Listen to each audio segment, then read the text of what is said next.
آج رمضان المبارک کی 10 تاریخ ہے، اور اس تاریخ کو تاریخ اسلامی کی انتہائی اہم شخصیت، تمام مسلمانوں کی ماں بی بی خدیجۃ الکبریٰ رضی اللہ تعالی عنہا سے نسبت ہے۔ آپ نے جس دن وصال فرمایا تھا وہ تاریخ 10 تاریخ ہی تھی جس دن حضرت بی بی خدیجہ نے اس دنیا کو چھوڑا تھا۔ محترم سامعین کرام، حضرت بی بی خدیجۃ الکبریٰ رضی اللہ تعالی عنہا کی شخصیت محتاج تعارف نہیں ہے۔ پوری دنیا آپ سے عقیدت رکھتی ہے، آپ سے محبت رکھتی ہے، اور کیوں نہ رکھے، تمام دنیا ایک طرف ہے، خود رسول کائنات صلی اللہ تعالی علیہ وآلہ وسلم جو پوری کائنات کے آقا مولا ہیں، وہ حضرت بی بی خدیجہ سے بے پناہ محبت فرمایا کرتے تھے۔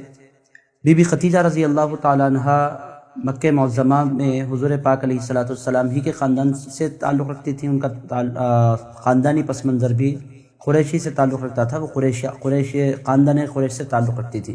حضرت بی بی خدیجۃ الکبریٰ رضی اللہ تعالی عنہا نے اسلام سے حضور پاک علیہ السلام سے نکاح سے پہلے 2 شادیاں کی تھیں۔ پہلے نکاح سے انہیں 2 بیٹے تھے، اور پھر ان کا پہلے شوہر کا انتقال ہو گیا تو انہوں نے پھر دوسری شادی کی، ان سے پھر ایک صاحبزادی حضرت خدیجہ کو تولد ہوئی۔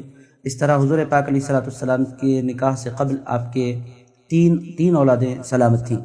حضرت بی بی خدیجہ الکبریٰ رضی اللہ تعالی عنہا مکہ معظمہ میں بحیثیت بزنس وومن اور بحیثیت تاجرہ بہت مشہور معروف تھیں۔ پوری دنیا میں آپ یوں کہہ سکتے ہیں کہ پورے عرب ممالک میں، اور خصوصیت کے ساتھ عرب شریف میں، حضرت بی بی خدیجہ کو سب سے زیادہ امیر ترین عورت سمجھا جاتا تھا۔ ان کے ٹائٹلز میں یہ بات شامل تھی، امیرۃ قریش انہیں کہا جاتا تھا، پرنسس آف عرب، امیرۃ قریش کی سب سے امیر ترین عورت۔ اس کے ساتھ ساتھ ایک طرف یہ مال کی دولت تھی، اس کے ساتھ ساتھ پھر کردار کی دولت بھی اللہ پاک نے عطا فرما دی تھی۔ بی بی خدیجہ کو لوگ الطاہرہ کہہ کر پکارا کرتے تھے، یعنی دا پیور ون، جو انتہائی با کردار ہو۔ تو اللہ رب العزت نے ظاہری دولت بھی عطا فرما دی تھی اور باطنی دولت بھی عطا فرما دی تھی۔ شکل و صورت بھی اللہ رب العزت نے انتہائی اچھی عطا فرمائی تھی۔ تو یہ ساری خوبیاں تھیں۔ مال اللہ رب العزت نے اس قدر کا کثرت سے عطا فرمایا تھا کہ جب قافلے نکلتے تھے تو پورے مکے کے لوگوں کے اونٹ ایک طرف ہوتے تھے اور بی بی خدیجہ کے اونٹ تنہا ایک طرف ہوتے تھے، یعنی پورے عرب کے لوگوں کے برابر ان تنہا خاتون کے پاس اللہ رب العزت نے مال دے رکھا تھا۔ اور آپ کے کاروان جاتے تھے، آپ کے قافلے جاتے تھے تجارت کے لیے، ملک شام کی طرف بھی، ملک یمن کی طرف بھی، اور آپ خود نہیں جایا کرتی تھیں، کسی کو اپوائنٹ کر دیتی، وہ جاتے آپ کی طرف سے، یہ طریقہ تھا۔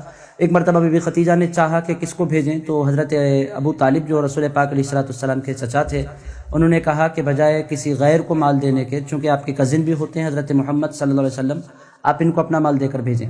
تو انہوں نے بہت اس بات کو مناسب سمجھا اور حضور پاک علیہ السلام کے ساتھ مال دے کر اپنے خادم کو بھی روانہ فرمایا، ان کا نام تھا میسرہ۔ مال گیا، حضور پاک علیہ السلام کی عمر مبارک اس زمانے میں تقریباً 25 سال کی تھی۔ مال گیا، اور جب پلٹ کر آیا تو مال میں بے پناہ برکت ہوئی۔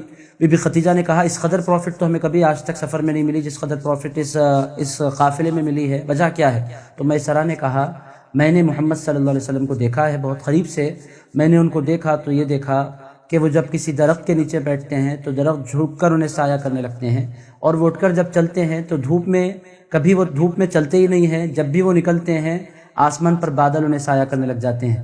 جب یہ بات انہیں سنی اور پھر رسول پاک علیہ السلام کی دیانتداری، انصاف، ان ساری پہلوؤں کو جب انہوں نے سنا تو وہ بہت حیرت میں پڑ گئیں کہ ایسے کیسے ہو سکتا ہے کہ بادل سایہ کرنے لگ جائیں، درخت جھک کر سایہ کریں۔ وہ اپنے کزن کے پاس گئی، ان کو کتاب کا علم تھا، اس زمانے کی جو کتاب تھی، وہ کرسچن تھے، عیسائی تھے، ان کو کتاب کا علم تھا، ان کے پاس گئی، ان کا نام تھا ورقہ ابن نوفل کے پاس گئیں، جا کر اپنا یہ سارا معاملہ رکھا کہ میں نے ایسا مال بھیجا تھا۔ تو انہوں نے کہا جس پر بادل سایہ کریں وہ عام بندہ نہیں ہوتا، وہ اللہ کا پیغمبر ہوا کرتا ہے۔ یہ بات حضرت بی بی خدیجہ کو بہت اٹریکٹ کری، اس بات نے کیا۔ پھر انہوں نے ان کے چچا سے تعلق پیدا کیا اور حضرت سرکار پاک علیہ السلام کے بارے میں جاننا چاہا۔ تو حضرت ابو طالب نے فرمایا کہ اگر تم ان کے کردار سے بہت زیادہ متاثر ہو تو ان کے بھی نکاح کی عمر ہو گئی ہے، تمہاری شادی کے لیے میں پروپوزل رکھوں گا۔ حضور پاک علیہ السلام کو تک پیغام پہنچایا گیا۔ آپ کو ہم کو جان کر حیرت ہوگی، دنیا کہتی ہے کہ حضور نے عورتوں کے ساتھ ناانصافی کی ہے۔ حضور پاک علیہ السلام عرب معاشرے کے سب سے زیادہ ٹیلنٹڈ نوجوان اس زمانے میں تھے، کردار کے اعتبار سے بھی، حسن و جمال کے اعتبار سے بھی آقائے کائنات سے بہتر پوری دنیا میں کوئی نہیں ہو سکتا، مگر حضور پاک علیہ الصلوۃ والسلام نے پہلا نکاح کرنا چاہا تو بجائے کسی آپ کہہ سکتے ہیں کم عمر عورت سے نکاح کرنے کے، حضور پاک علیہ الصلوۃ والسلام نے ان میرڈ گرل سے نکاح کرنے کے بجائے ایک بیوہ سے نکاح فرمایا۔ یہ آقائے کائنات علیہ الصلوۃ والسلام کا عورتوں سے انصاف تھا۔ حضور نے ایک بیوہ کو اپنی بیوی بنا کر تا قیامت کی عورتوں کو پیغام دیا کہ بیوہ جو عورت ہوتی ہے وہ منحوس نہیں ہوتی، وہ نفرت کے لائق نہیں ہوتی، وہ معاشرے میں گرا کر دیکھے جانے کے لائق نہیں ہوتی، وہ تو بلکہ وہ محبتوں کے لائق ہوتی ہے۔ حضور نے اپنی پہلا نکاح ایک بیوہ سے کیا، اور حضرت بی بی خدیجہ الکبریٰ رضی اللہ تعالیٰ عنہ حضور کے گھر آئی۔ اس کے بعد پھر انہوں نے حضور پاک علیہ الصلوۃ والسلام سے بے پناہ محبتیں کی۔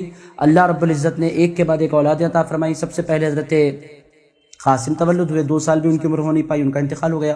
پھر اس کے بعد ایک کے بعد دیگر بی بی زینب، پھر بی بی رقیہ، پھر بی بی ام کلثوم، پھر بی بی فاطمہ الزہرا رضی اللہ تعالیٰ عنہن۔ پھر اس کے بعد حضرت عبداللہ جن کو طیب اور طاہر بھی کہا جاتا ہے چونکہ اعلان نبوت کے بعد پیدا ہوئے۔ اس طرح اللہ پاک نے رسول پاک علیہ الصلوۃ والسلام کو 6 اولادیں بی بی خدیجہ الکبریٰ سے عطا فرمائی۔ آپ یوں کہہ سکتے ہیں کہ بی بی خدیجہ الکبریٰ رضی اللہ تعالیٰ عنہ کو اللہ رب العزت نے خاندان نبوت کے پروان کے لیے منتخب فرما لیا تھا۔ حضور پاک علیہ الصلوۃ والسلام نے یوں تو 11 نکاح فرمائے، مگر ساری کی ساری اولادیں سوائے ایک حضرت ابراہیم جو حضرت ماریہ قبطیہ رضی اللہ تعالیٰ عنہ سے ہوئے، باقی کی ساری اولادیں اللہ پاک نے حضور پاک علیہ الصلوۃ والسلام کو بی بی خدیجہ الکبریٰ رضی اللہ تعالیٰ عنہ سے عطا فرمائی۔ اور خاندان نبوت جو چلا بی بی فاطمہ الزہرا سے، بی بی فاطمہ، پھر امام حسن و امام حسین، یہ تینوں کے تینوں بی بی خدیجہ کی اولاد ہوتے ہیں۔ بی بی خدیجہ یوں کہہ سکتے ہیں کہ تمام دنیا کے سارے سیدوں کی بی بی خدیجہ الکبریٰ رضی اللہ تعالیٰ عنہ نانی ہوتی ہیں، چونکہ وہ بی بی فاطمہ الزہرا کی بھی والدہ ہیں۔ آپ اندازہ لگائیں کہ ان کے شوہر رسول اللہ ہیں، ان کی صاحبزادی فاطمہ الزہرا ہیں، اور ان کے نواسے حسنین کریمین جنت کے سردار ہیں۔ شوہر پوری کائنات کے سردار ہیں، دنیا آخرت کے سردار ہیں، اور بیٹی پوری جنت کی عورتوں کی سردار ہیں، اور نواسوں کا عالم یہ ہے کہ تمام جنتی نوجوانوں کے سردار ہیں۔ آپ یوں کہہ سکتے ہیں کہ اللہ پاک نے جنت بی بی خدیجہ الکبریٰ کے گھر میں عطا فرما دی تھی۔ تو بی بی خدیجہ الکبریٰ یہ ایک طرف یہ پہلو تھا، دوسری طرف رسول پاک علیہ الصلوۃ والسلام پر پہلی وحی آئی۔ پہلا ایکسپیرینس حضور پاک علیہ الصلوۃ والسلام نے وحی کا جو شیئر کیا، کس ذات سے شیئر کیا؟ وہ ذات جس سے رسول پاک علیہ الصلوۃ والسلام نے وحی کا ایکسپیرینس شیئر کیا، وہ ذات بھی بی بی خدیجہ الکبریٰ کی تھی کہ فرشتہ آیا، یہ ہوا۔ اس موقع پر ڈھارس دینا، حضور پاک علیہ الصلوۃ والسلام کی قوت بن جانا، یہ بھی بی بی خدیجہ کا کارنامہ تھا۔ انہوں نے کہا تھا کہ یا رسول اللہ، آپ کو اللہ رب العزت ضائع ہونے نہیں دے گا، آپ غریبوں کے ساتھ حسن سلوک کرنے والے، بیواؤں کی دستگیری کرنے والے، رشتہ داروں کے حقوق ادا کرنے والے ہیں، آپ سلامت رہیں گے۔ اور سب سے پہلے جس نے وحی کی تصدیق کی وہ ذات بی بی خدیجہ کی تھی۔ وحی کی تصدیق کرنا اور اسلام قبول کرنا، یہ سعادت بھی بی بی خدیجہ الکبریٰ کے ہاتھ آئی۔ اب لوگ کہتے ہیں حضرت ابوبکر صدیق نے اسلام قبول کیا، بعض لوگ کہتے ہیں مولا کائنات نے اسلام قبول کیا، مگر یہ دونوں کے دونوں واقعات بعد کے ہیں۔ سب سے پہلے اسلام قبول کرنے کی سعادت بی بی خدیجہ کو حاصل ہوئی، اور بی بی خدیجہ نے اسلام قبول کر کے یہ بتلایا کہ رسول پاک علیہ الصلوۃ والسلام کی تصدیق مردوں سے پہلے خاتون نے کی ہے۔ تو اس طرح عورتوں کو یہ شرف ملا کہ نبی اسلام لائے تو سب سے پہلے خاتون نے اسلام قبول کیا۔ حضرت علی شیر خدا نے پھر دیکھا کہ رسول اللہ اور بی بی خدیجہ ساتھ نماز ادا کرتے ہیں، تو پھر انہوں نے پوچھا، پھر حضرت مولا کائنات نے اسلام قبول کیا۔ اور پھر حضرت بی بی خدیجہ الکبریٰ کا سب سے بڑا کارنامہ یہ تھا کہ ان کے پاس اللہ نے بے پناہ مال دے رکھا تھا۔ انہوں نے اپنا سب کچھ بغیر کسی سوال کے حضور پاک علیہ الصلوۃ والسلام پر لوٹا دیا۔ کبھی حضور پاک علیہ الصلوۃ والسلام کو مال کے حوالے سے بی بی خدیجہ الکبریٰ رضی اللہ تعالیٰ عنہ کی زندگی میں پریشانی کا سامنا ظاہری طور پر کرنا نہیں پڑا۔ یوں تو رسول اللہ وہ ہیں کہ اگر ٹھوکریں مار دیں تو خزانے نکل پڑیں، مگر ظاہری طور پر بی بی خدیجہ نے اپنا سب کچھ حضور پاک علیہ الصلوۃ والسلام پر نچھاور فرمایا۔ جب حضور پاک علیہ الصلوۃ والسلام کی عمر مبارک تقریباً 52 سال کی ہو گئی، 52 ایئرس کی ہو گئی، آپ یوں کہہ سکتے ہیں کہ رسول پاک علیہ الصلوۃ والسلام کی اصل شادی شدہ زندگی وہ حضرت خدیجہ الکبریٰ رضی اللہ تعالیٰ عنہ کے ساتھ گزری۔ جب رسول اللہ صلی اللہ علیہ وسلم 52 سال کے ہو گئے، یعنی تقریباً اپنی زندگی کے 27 سال بی بی خدیجہ کے ساتھ حضور پاک علیہ الصلوۃ والسلام نے گزارے، پھر 10 رمضان کو حضرت خدیجہ الکبریٰ رضی اللہ تعالیٰ عنہ نے وصال فرمایا۔ تو رسول پاک علیہ الصلوۃ والسلام جو کسی کا غم اتنا زیادہ نہیں کیا کرتے تھے بی بی ختیجہ کے انتقال کا غم حضور پاک علیہ الصلوۃ والسلام نے ایک دو دن نہیں منایا، پورا ایک سال رسول پاک علیہ الصلوۃ والسلام بی بی ختیجہ الکبریٰ رضی اللہ تعالی عنہا کے لیے غمگین رہے۔ اور بی بی عائشہ صدیقہ رضی اللہ تعالی عنہا فرماتی ہیں کہ مدینہ منورہ میں بھی جب بھی ہمارے گھروں میں کچھ اچھا پکوان ہوتا، رسول پاک علیہ الصلوۃ والسلام روٹی نکلواتے اور سالن نکلواتے اور فرماتے فلاں علاقے میں ختیجہ کی سہیلی رہتی ہے، ان کے گھر تک یہ کھانا پہنچا کر آؤ۔ بی بی عائشہ فرماتی ہیں مجھے حیرت ہوتی کہ اللہ نے اتنی بیویاں دی ہیں مگر ختیجہ کی ایک الگ محبت رسول پاک علیہ الصلوۃ والسلام کے دل میں پائی جاتی تھی۔ تو بی بی ختیجہ الکبریٰ میں نے آپ کی خدمت میں عرض کیا ہے، وہ اللہ نے مال بھی ان کو دیا تھا، اللہ نے حسن بھی ان کو دیا تھا، اللہ نے جمال بھی ان کو دیا تھا، پھر اللہ پاک نے آپ دیکھیں گے کہ الطاہرہ کردار بھی ان کو عطا فرمایا تھا۔ ان کے نام کے ساتھ کبریٰ، خدیجہ کبریٰ کہا جاتا ہے۔ کبریٰ کا مطلب دی گریٹ۔ پوری عرب معاشرہ کہتا تھا کہ کردار کے اعتبار سے بھی، مال کے اعتبار سے بھی، حسن و جمال کے اعتبار سے بھی گریٹنس اگر کسی خاتون میں پایا جاتا ہے تو وہ ختیجہ کے ذات پاک ہے۔ اس کے علاوہ پھر قربانیاں حضور پاک علیہ الصلوۃ والسلام کے لیے جو ان کی تھیں، تا قیام قیامت اسلام ان قربانیوں کو نہیں بھول سکتا۔ اسلام کی اولین محسنہ حضور پاک علیہ الصلوۃ والسلام کے بعد اگر کوئی ہیں تو بی بی ختیجہ الکبریٰ رضی اللہ تعالی عنہا ہیں۔ ہم تمام کی ذمہ داری ہے کہ ان سے محبت کریں، ان سے عقیدت رکھیں اور اپنے بچوں تک ان کی محبت کو منتقل کریں۔ رمضان کے اس مبارک مہینے میں حضرت بی بی ختیجہ الکبریٰ رضی اللہ تعالی عنہا کی خدمت میں ہم عقیدتوں کے نذرانے پیش کریں۔ میں اللہ کی بارگاہ میں دعا کرتا ہوں کہ اے پروردگار، حضور پاک علیہ الصلوۃ والسلام کی اس زوجہ پاک کے کردار کا صدقہ ہماری بیویوں کو، ہماری بیٹیوں کو اور ہماری بچیوں کو عطا فرما دے، اور ہم تمام کو اہل بیت کا چاہنے والا بنا، ان سے عقیدت رکھنے کی توفیق عطا فرما۔